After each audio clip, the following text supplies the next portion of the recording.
Sorry, I had to go for a moment.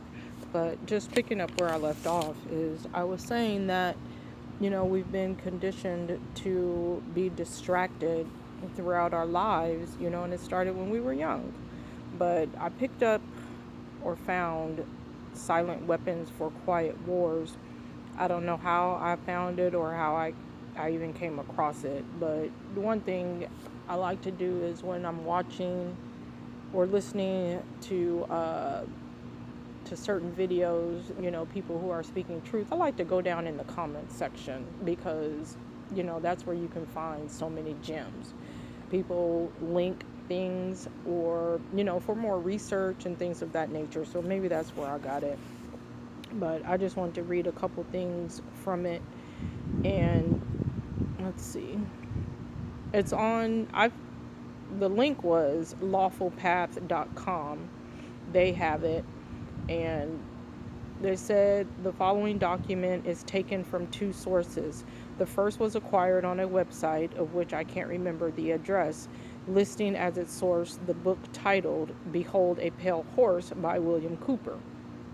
Now, I've listened and watched some things from William Bill Cooper, and he was quite telling, but he's dead now, and the consensus is that he was killed off for exposing these or the entity for who they really are. He called them the secret religion.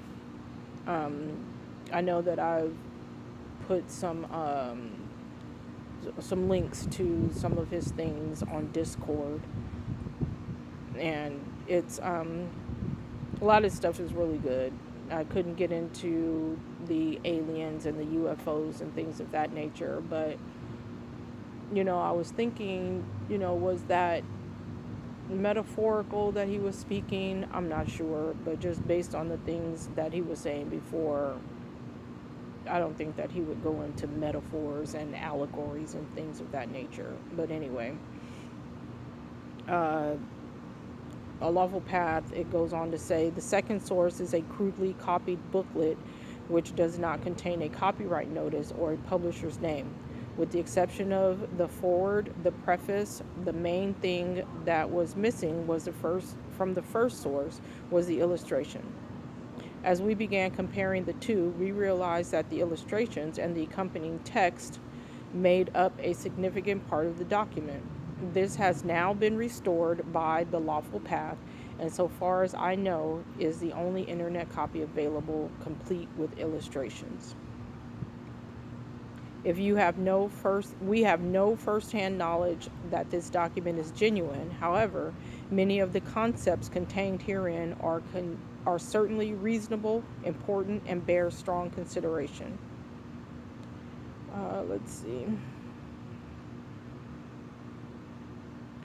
And they go on. Okay, so it starts with the forward. And let's see.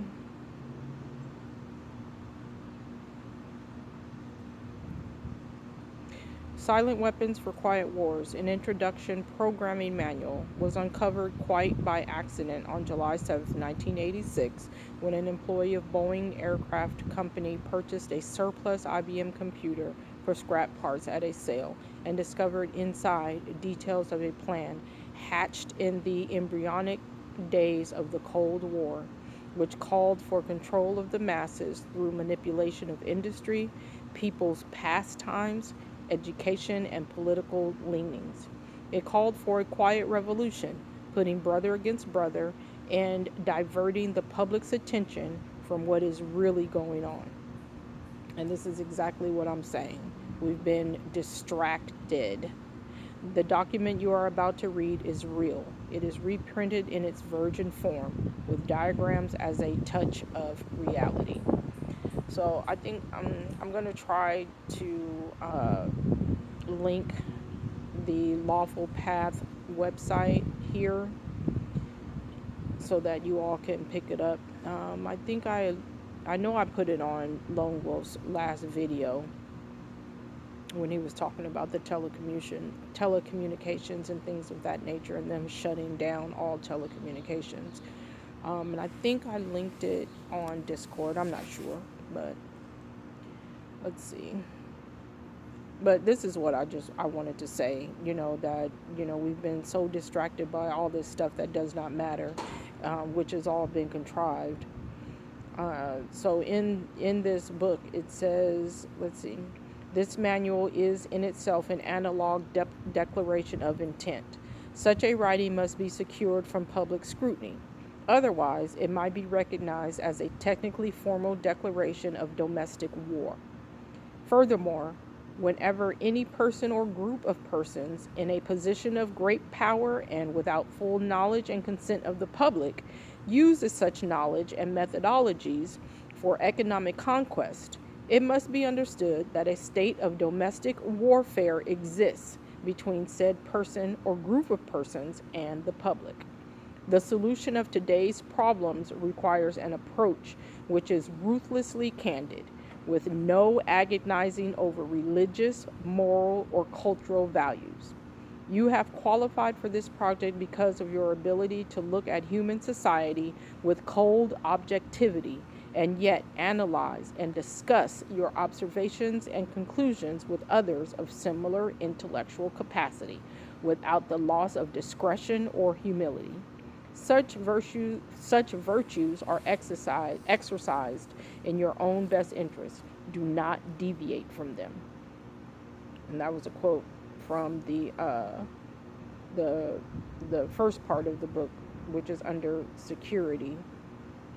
Uh, it says it is patently impossible to discuss social engineering or the automation of a society, i.e., the engineering of social automation systems, silent weapons, on a national or worldwide scale without implying extensive objectives of social control and destruction of human life, i.e., slavery and genocide. And then let me go down. I'm getting to the point here. What I'm saying is, and what I've come to realize is that this stuff has already been contrived. I mean, what are we gonna do, people? Let's see.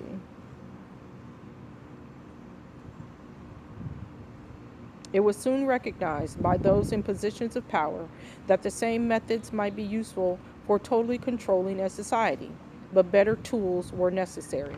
Social engineering, the analysis and automation of a society, requires the correlation of great amounts of constantly changing economic information. So, a high speed computerized data processing system was necessary, which could race ahead of the society and predict when society would arrive for capitulation. Relay computers were slow, but the electronic computer, invented in 1946 by J. Presper Eckert and John W. Mauchly, filled the bill.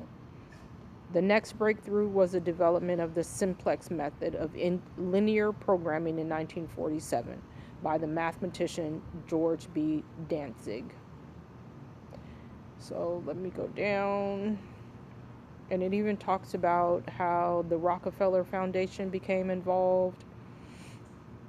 It talks about energy, as energy is recognized as the key to all activity on Earth. Natural science is the study of the sources and control of natural energy, and social science, theoretically expressed as economics. It is the study of the sources and control of social energy. Both are bookkeeping systems, mathematics. Therefore, mathematics is the primary energy science, and the bookkeeping or the bookkeeper can be king if the public can be kept ignorant of the methodology of the bookkeeping. All science is merely a means to an end. The means is knowledge, the end is control. Beyond this remains only one issue: who will be the beneficiary? In 1954, this was the issue of primary concern. Although the so-called moral issues were raised in view of the law of natural selection, it was agreed that a nation or world of people who will not use their intelligence are no better than animals who do not have intelligence. Such people are beasts of burden and stakes on the table by choice and consent. Let's go over this for a moment.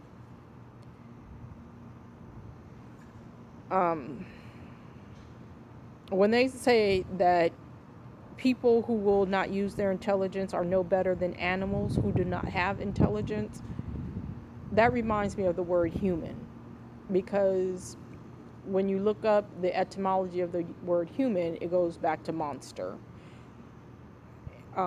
basically an animal who has no intelligence. So stop calling ourselves humans or human beings, because they believe that such people are beasts. So if you're a monster, you're a beast. You're a beast of burden and stakes on the table. But stakes on the table by choice and consent. Man, this stuff is deep.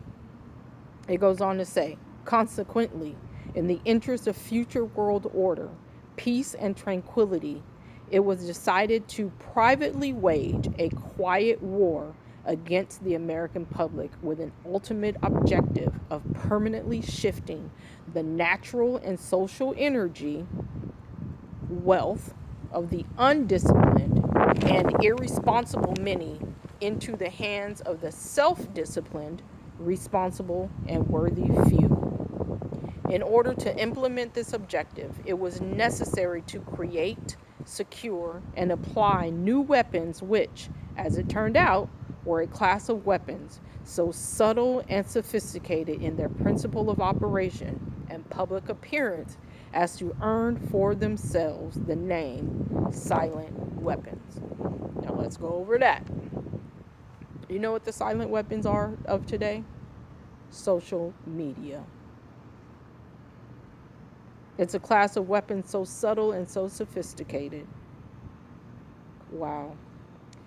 It goes on to state, in conclusion, the objective of economic research as conducted by the magnates of capital, banking, and the industries of commodities, goods, and services is the establishment of an economy that is totally predictable and manipulatable. In order to achieve a totally predictable economy, the low class elements of society must be brought under total control, i.e., must be housebroken, trained, and assigned a yoke and long term social duties from a very early age. Before they have an opportunity to question the propriety of the matter, in order to achieve such conformity, the lower class family unit must be disintegrated by a process of increasing preoccupation of the parents and the establishment of government operated daycare centers for the occupationally orphaned children. Now, when they say government operated daycare centers, I don't think that they're just talking about from the time you're 6 weeks of age to 4. They're not just talking about that. I think they're also referring to your government operated public and, yes, even private schools, because they're all the same. The quality of education given to the lower class must be of the poorest sort, so that the moat of ignorance isolating the inferior class from the superior class is and remains incomprehensible to the inferior class.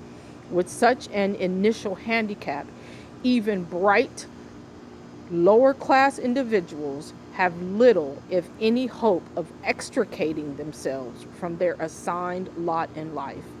This form of slavery is essential to maintain some measure of social order, peace, and tranquility for the ruling upper class. Now, that's just a little bit of this book, this document, whatever. It clearly, in my opinion, is showing you it does not matter your so-called race, your so-called color of your skin, all of this stuff that has been put before our eyes to cause a distraction, it doesn't matter. There's only two classes of people, of individuals, of persons, whatever word you want to use, according to them, this entity, this air quotes upper class. You're either an elite or the elite, or you're everybody else.